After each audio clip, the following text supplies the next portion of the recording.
Hello, it's testimony time again, and I have with me one of the minstrels of New Life Montgomery. His name is none other than Brother Thomas Griggs. How you doing, man? I'm pretty good, Pastor. How are you? I'm excited, man, because you told me some news the other day, and I said, I didn't know the whole story, but I knew that this was enough to put on testimony time. I was telling the choir the other day in Montgomery, I said, look, God's going to start blessing you guys first. And I said, you guys close to me, right up there on me. You wasn't there, but you're part of the ministry of music.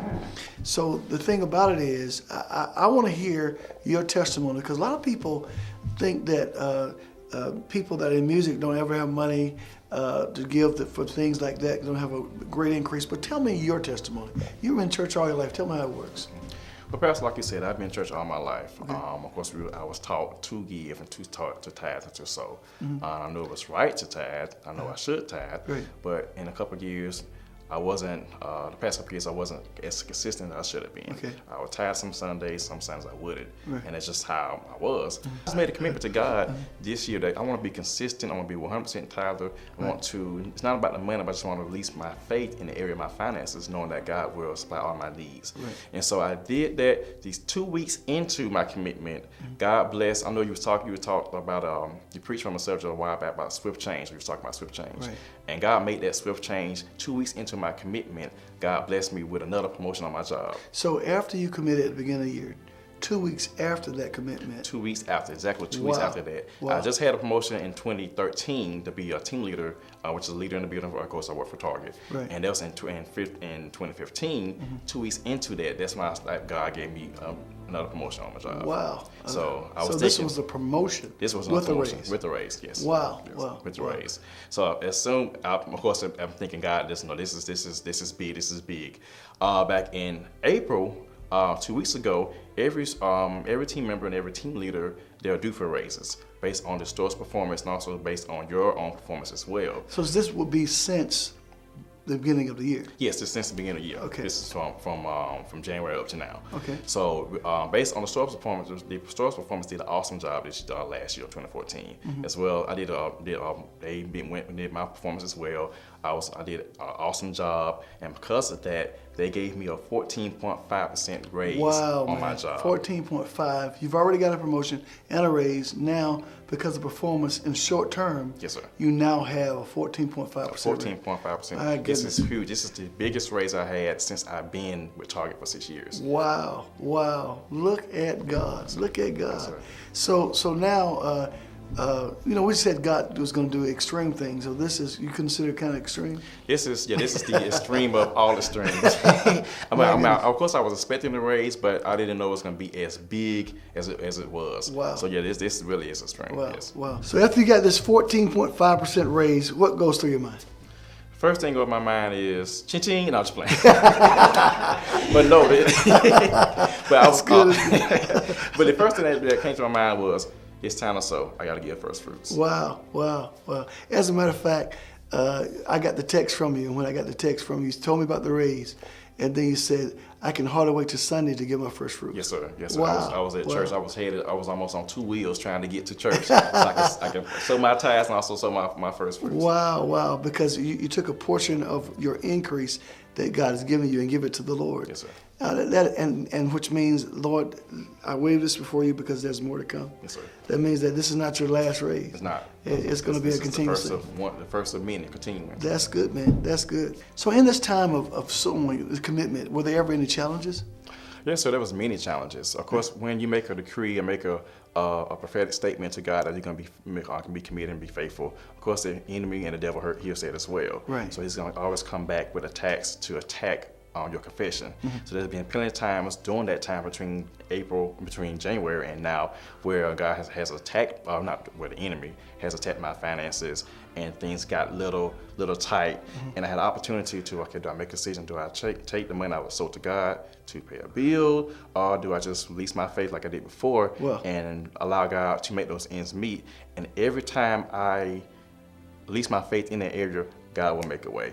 When My I goodness. thought I was going to be short on this and short on that, someone would call me at the last minute, hey, I need you to play such and such, I'll pay you. And the amount they gave me was the exact amount I needed to pay a bill or to make my ends meet. Wow. So God used other streams to make needs. Yes, sir, exactly. Wow, that's so good. The thing about it is, I like the fact that you made the decision to do it God's way and to actually keep your commitment to God.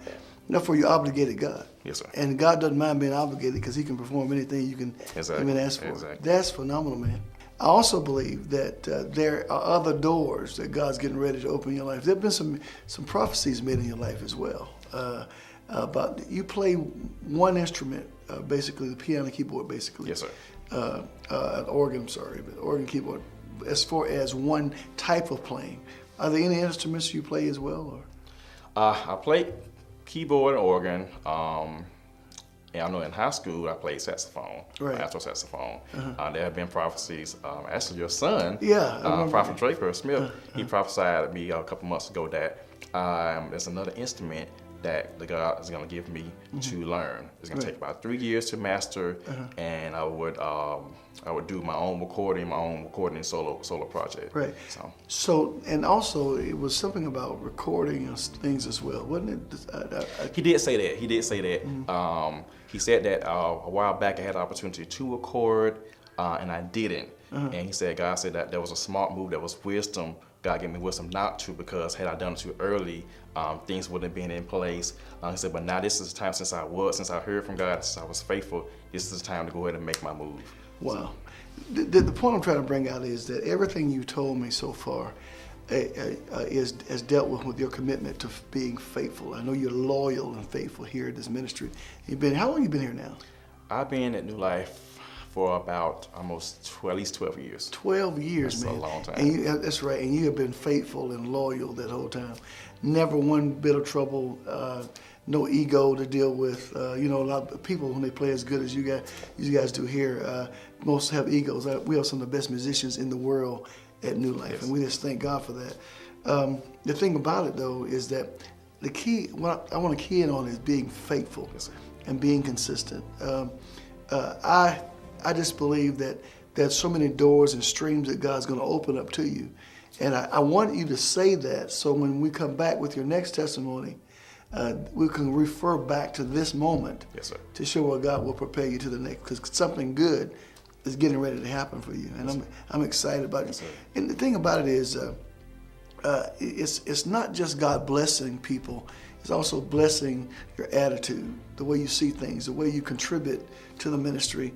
It is phenomenal, man. I'm very proud of you. I'm just real proud of you. Thank you, sir. Yeah. Thank you, sir. Well, all right. That's all I got to say. Do you have anything else? What do you want to tell somebody, that the musicians or from, because everybody's going to be watching this, not just from New Life, in Montgomery, Birmingham, but people will be watching this on YouTube and wherever. So what word do you have for people that's in music or in general, not just music, but in general, about being faithful to make a commitment to God, how things can turn for you? You want to say something to anybody? If you honor God, God will honor you. Continue to be faithful, make that commitment to God, to give, to tithe, and to sow. And it's not about the money, it's not about the amount of money, but it's about you activating and releasing your faith in that area. And if you believe that God's going to do it for you, if you believe that God's going to make a way and make all your needs, then He will. So when you honor God first, God will in turn honor you. Well, you know what? I'm talking to a man that knows it firsthand. Yes, sir. All right. Thank you so much, Thomas. Thanks, sir. Appreciate you. Love you. God bless you. Get back to this thing about being faithful. Just honor God, be faithful, and watch God. This is something, all you got to do is be faithful to your commitment. God will do the rest. You don't have to make things happen. God will do that. All He wants is your obedience and your loyalty and your faithfulness. God bless you.